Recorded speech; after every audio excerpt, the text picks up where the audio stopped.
Weed is a serious drug that can have devastating consequences for your life. This is an unpopular thing to say, but it's true. We don't think it should be illegal because for most people using weed isn't problematic or has only mild negative consequences. But about 20% of people who've ever tried it develop cannabis use disorder, and some of them become severely addicted. That's actually a stunning amount of people, and many who start using weed don't know what they're in for. In the US, daily or near daily weed use has skyrocketed since way before legalization, and there are now more daily users of weed than drinkers of alcohol. And most daily users consume very high amounts. In 2023, 1 in 15 adult Americans were suffering from some form of cannabis addiction. In England, cannabis is by far the top drug teenagers seek help for. Today, we'll ignore medical use, casual users, and people with mild problems, and instead we focus on the people who have a serious addiction or are in danger of developing one, even if they're not aware of it. Weed is usually discussed in the context of teenagers because using any drug while your brain is melting and rebuilding itself is a bad idea. Instead, we'll have a frank conversation about how it affects you in your 20s and 30s. We'll combine research with our own personal experience of weed addiction. Unfortunately, we do have plenty of both. Please check out our sources, but also know this script is written by someone who used weed daily for 15 years before quitting. Okay, so let's get into it. Becoming addicted by accident. Most people slip into addiction gradually and slowly. They start using weed for a variety of reasons, to experiment, to cope or unwind from stress, because it's fun and easily available. Weed can make you feel more alive and things more exciting. Music sounds better, movies are funnier, food is a delight. It can be great fun with friends and a major source of comfort. The frequency with which you're consuming weed is the most obvious thing to look out for. If you're using daily or almost daily, this is a clear sign you're developing a problem. As a daily user, your risk of cannabis use disorder is up to 30%, and certainly a pretty relevant risk since it might take years before you realize the full weight of it. So, if you're not careful about it, what started out as an occasional high becomes more and more normalized. Bit by bit, your weekends revolve around weed or shift to activities that you can do stoned. Often other hobbies or obligations become less of a priority. Then it creeps into most weekdays, and finally, it's an established ritual every day. Over time, weed's nature changes. The joy-enhancing effects dissipate while a comfortable numbness takes over. Weed can become your primary method of coping with life, but it doesn't make you stronger, better, or more resilient. Instead, it covers up negative emotions by building a snail shell that you can retreat into. Do you have a problem with weed? Super easy test. Stop doing it for 4 weeks, starting today. Not tomorrow, today. No matter what you have coming up. If that feels challenging or you can't make it, this should give you food for thought. Once weed has become a daily or near daily habit, the cumulative damage to your life can be profound. But first, let's talk about another thing that can become harmful without you noticing it. No data security. Today's sponsor, Incogni, helps you reduce your risk of scam, harassment, and more. Data brokers constantly collect your valuable personal data, which can quickly fall into the wrong hands. The result is lots of spam at best, or a stolen identity at worst. But you often don't even know that your data has been sold, and it's really hard to get it removed. Besides, other brokers will continue right away, so it starts all over again. Incogni helps you break the loop. Simply give Incogni permission to work on your behalf, and your data will be deleted automatically and is no longer offered for sale. You can also use the custom removal service to delete your data from specific sites that have exposed it without permission. Incogni is the first and only data removal service that's been verified by Deloitte. Use the code Kurzgesagt to protect your peace of mind and get 60% off annual plans. And now, back to weed.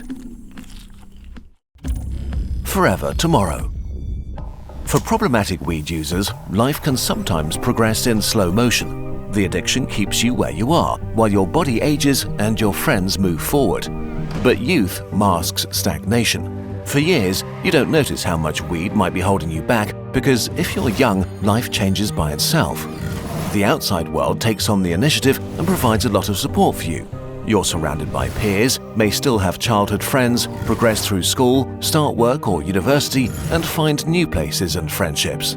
Moving slowly is kind of okay in your 20s as life naturally throws experiences and challenges at you, but it's still not great for you.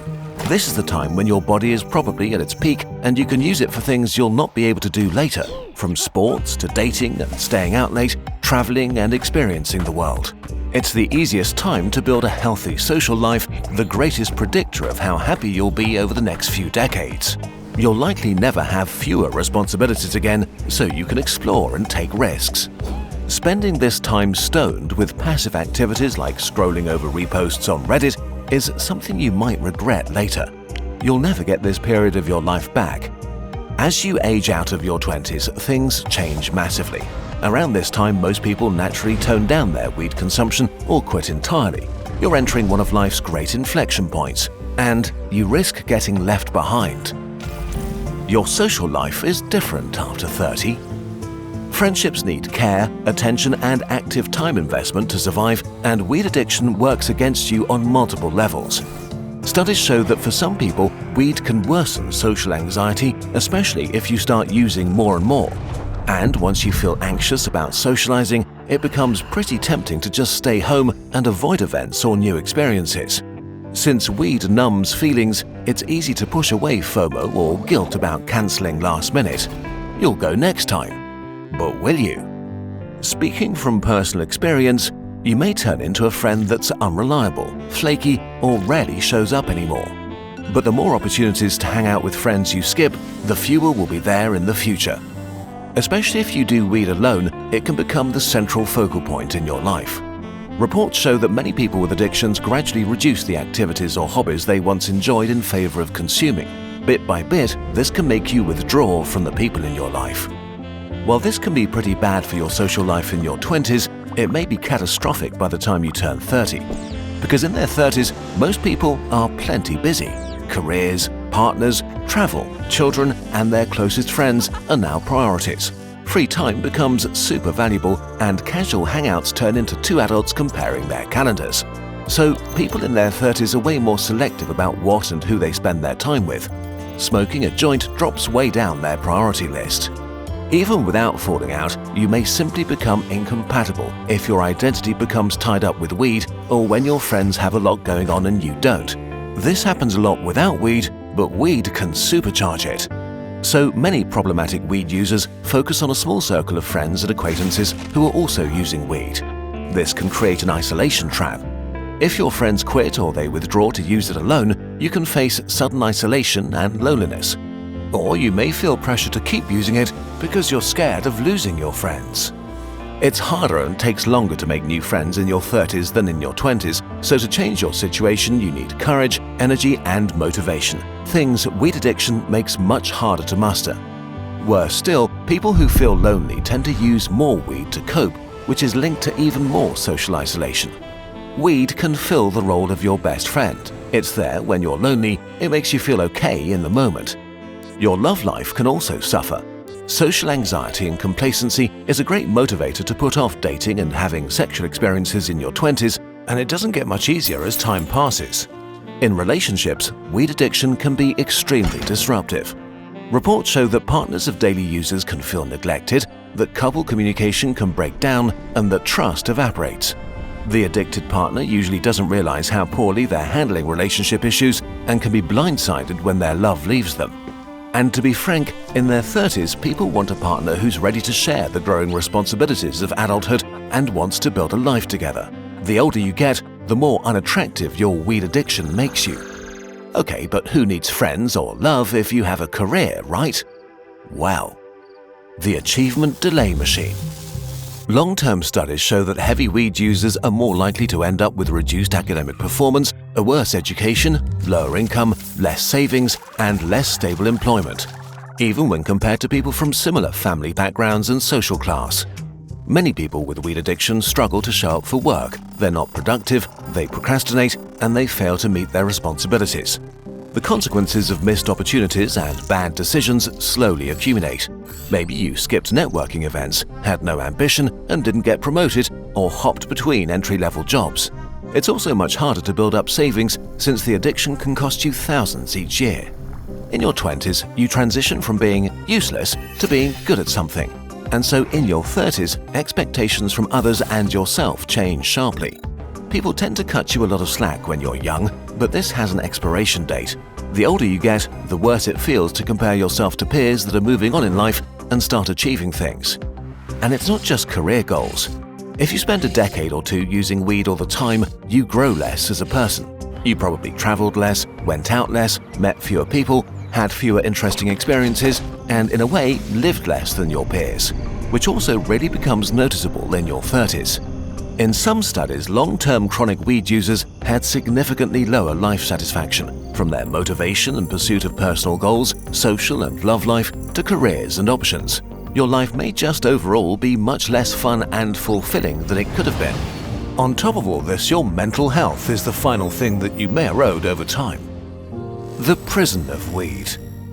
What makes weed addiction so devious is how at first it can seem to improve your mental health. It can calm anxiety or depressive feelings, make you more relaxed and feel less lonely. But weed acts on your brain's reward system, and the effects can flip without you noticing. Weed can damage your ability to regulate your emotions and can worsen anxiety or depressive feelings and can escalate into serious mental disorders, which you might think that you can self-medicate against by doing even more weed. This can impair your coping skills, making you fragile and easily overwhelmed, unable to deal with stress, increase anxiety or depressive symptoms, worsen your mood, cause mood swings and irritability. The addiction can hold back a dam of bottled-up negative feelings that's ready to crash into you and the people around you at any time, until eventually it doesn't work anymore.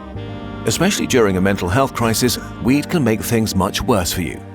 On the flip side, there's research that shows that addicted people who give up weed experience a noticeable improvement in their mental health. Here's the thing. All the negatives we talked about, missing your life as it flies by, social isolation and not even getting close to living up to your potential, are not happening sometime in the future, but today. No matter your age, if you find yourself addicted or in danger of becoming addicted, there is a way out. It's not fun and it will be hard. You need to quit. And the earlier you do, the better your life will be.